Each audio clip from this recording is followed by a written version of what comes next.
if you're willing to talk about this, Alexa, like your journey. You at the beginning of the podcast, I think you identified as queer, and you grew up in a home, in a Nazarene home with a Nazarene ordained elder. So, like, yep.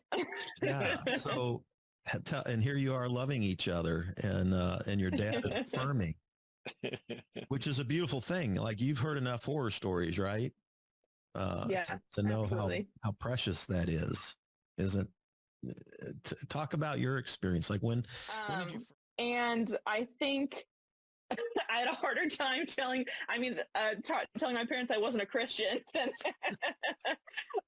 which I mean, understandably, they obviously are very committed to this. And I think that has been more of the journey for my parents and I, as far as,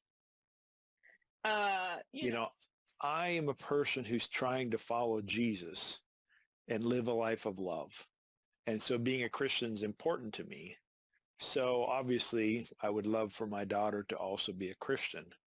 But what's more important to me than being a Christian, and the reason I think I am a Christian or try to follow Jesus, is to live that life of love, which she's also committed to. So maybe I could put it this way. If I had to choose between my daughter being a Christian or her living a life of love, I'd go living a life of love over being a Christian. For me, being a Christian is kind of a means to the end of love, and for her, it's not. So we share what's, I think, the most fundamental commitment, even though there are some other commitments that I find valuable that she doesn't share. Is that fair? And I actually,